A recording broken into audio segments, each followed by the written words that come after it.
friends, welcome back to my channel. ഇന്നത്തെ ഒരു chocolate കേക്കിന്റെ റെസിപ്പിയുമായിട്ടാണ് വന്നിരിക്കുന്നത്. അതും നമ്മുടെ വീട്ടിലൊക്കെയുള്ള ബിസ്ക്കറ്റ് വെച്ച് നമുക്ക് വളരെ ഈസി ആയിട്ട് ഓവൺ ഒന്നുമില്ലാതെ നമുക്ക് വീട്ടിൽ ചെയ്തെടുക്കാൻ പറ്റുന്ന ഒരു ചോക്ലേറ്റ് കേക്ക്. അപ്പോൾ അത് എങ്ങനെയാണ് ചെയ്യണമെന്ന് നോക്കാം.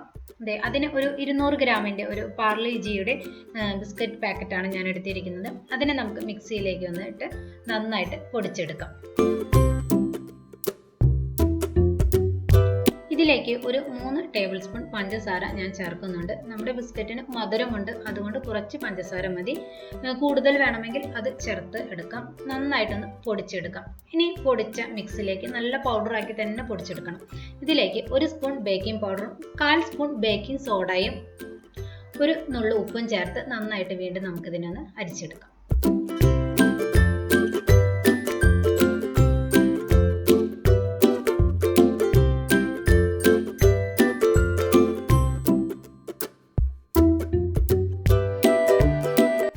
ഇനി ഇതിലേക്ക് 2 ടേബിൾ സ്പൂൺ കൊക്കോ പൗഡർ ചേർത്ത് കൊടുക്കുന്നുണ്ട്. ഇനി കൊക്കോ പൗഡർ കയ്യിലില്ല എങ്കിൽ നമ്മുടെ വീട്ടിലുള്ള ഏതെങ്കിലും ചോക്ലേറ്റിന്റെ ബിസ്ക്കറ്റ് പൊടിച്ച് ഇതുപോലെ ചേർത്താലും മതി.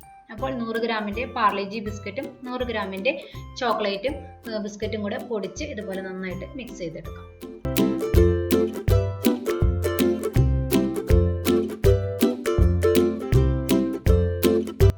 ഇനി ഇതിലേക്ക് ഒരു 4 ടേബിൾ സ്പൂൺ ഓയിൽ, അതായത് 1/4 കപ്പ് ഓയിൽ, അത് സൺഫ്ലവർ ഓയിലോ കോൺ ഓയിലോ നമുക്ക് ചേർത്ത് കൊടുക്കാം. പിന്നെ ആദ്യമായിട്ടാണ് നിങ്ങൾ എൻ്റെ ചാനൽ കാണുന്നതെങ്കിൽ ഒന്ന് സബ്സ്ക്രൈബ് ചെയ്തേക്കണേ.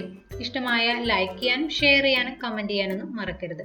പിന്നെ ഞാനിടുന്ന പുതിയ വീഡിയോസിൻ്റെ നോട്ടിഫിക്കേഷൻ കിട്ടാനായിട്ട് ബെൽ ബട്ടൺ ഉണ്ട്, അതുകൂടെ ഒന്ന് പ്രസ് ചെയ്ത് കൊടുക്കണം. ഈ മിക്സിലേക്ക് ഞാൻ പാൽ ചേർക്കുന്നുണ്ട്.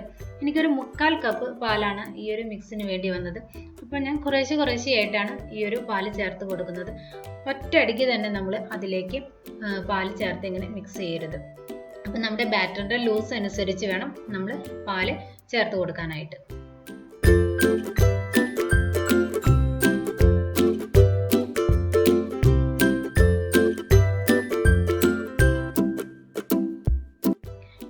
ഇനി ഇതിലേക്ക് 1 സ്പൂൺ വാനില എസൻസ് കൂടെ ചേർത്ത് നന്നായിട്ട് മിക്സ് ചെയ്തെടുക്കാം. ഇപ്പോൾ നമ്മുടെ ബാറ്റർ കറക്റ്റ് റെഡി ആയിട്ടുണ്ട്. ഇനി നമുക്കൊരു ബേക്കിംഗ് പാത്രത്തിലേക്ക് ഇതിനെ മാറ്റാം. അപ്പോൾ ഈ ബേക്കിംഗ് ടിന്ന് നിങ്ങളുടെ കയ്യിൽ ഇല്ല എങ്കിൽ നമ്മുടെ വീട്ടിലുള്ള സ്റ്റീലിൻ്റെയോ അലുമിനിയത്തിൻ്റെ പാത്രത്തിലായാലും ഈ ഒരു കേക്ക് ബേക്ക് ചെയ്തെടുക്കാം. ഇതിൻ്റെ താഴെ ഞാൻ ഒരു ബട്ടർ പേപ്പർ വെച്ചിട്ടുണ്ട്. അത് ഞാൻ വീട്ടിലുണ്ടാക്കിയതാണ്. അതായത് A4 സൈസ് ഒരു പേപ്പർ എടുത്തിട്ട് അതിൽ കുറച്ച് ഓയിൽ സ്പ്രെഡ് ചെയ്താൽ വീട്ടിൽ തന്നെ നമുക്ക് ബട്ടർ പേപ്പർ ഉണ്ടാക്കിയെടുക്കാം. ഇനി ഈ ബാറ്ററിനെ നമുക്കൊന്ന് തട്ടി കൊടുക്കാം. അതായത് ഇതിൻ്റെ ഉള്ളിൽ എയർ ബബിൾസ് ഒക്കെ ഉണ്ടാവും, അത് പോകാനായിട്ട് നമ്മളിങ്ങനെ തട്ടി കൊടുക്കുന്നത് നല്ലതാണ്. ഇനി ഇതുപോലെ ഒരു പാത്രത്തിൽ ഞാൻ ഒരു സ്റ്റാൻഡ് വെച്ചിട്ടുണ്ട്. ഇതിന് പകരം ഏതെങ്കിലും ചെറിയൊരു പാത്രം കമഴ്ത്തി വെച്ചാലും മതി. അപ്പോൾ ഈ പാത്രം തന്നെ വേണമെന്നില്ല, നമ്മുടെ ഇഡ്ഡലിയൊക്കെ ഉണ്ടാക്കുന്ന പാത്രത്തിലായാലും നമുക്ക് കേക്ക് ബേക്ക് ചെയ്തെടുക്കാം. ഒരു 10 മിനിറ്റ് അടച്ചു വെച്ചിട്ട് ഞാനിതിന് പ്രീഹീറ്റ് ചെയ്തിട്ടുണ്ട്. ഇപ്പോൾ പ്രീഹീറ്റ് ആയിട്ടുള്ള ഈ പാത്രത്തിലാണ് ഞാൻ ഈ ബാറ്റർ വെച്ചിരിക്കുന്നത്. ഇനി ഇതിനെ അടച്ചു വെച്ച് നമുക്ക് 25 മുതൽ 30 മിനിറ്റ് വരെയാണ് എനിക്ക് ഈ കേക്ക് ആവാനായിട്ട് സമയമെടുത്തത്.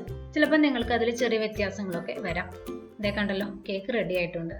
നമുക്കിതുപോലെ ഒന്ന് കുത്തി നോക്കി അത് വെന്തോ എന്ന് മനസ്സിലാക്കാം. ഇനി ഞാനിതിനെ പാത്രത്തിലേക്ക് മാറ്റി. ഇതേ കണ്ടല്ലോ, ബട്ടർ പേപ്പറൊക്കെ നല്ല രീതിയിൽ തന്നെ ഇളകി പോരുന്നുണ്ട്. അപ്പം ഞാൻ നേരത്തെ പറഞ്ഞ് ഞാൻ വീട്ടിൽ ഉണ്ടാക്കിയെടുത്ത ബട്ടർ പേപ്പറാണ്. അപ്പം നിങ്ങൾക്കും ഇതുപോലെ തന്നെ ചെയ്യാം.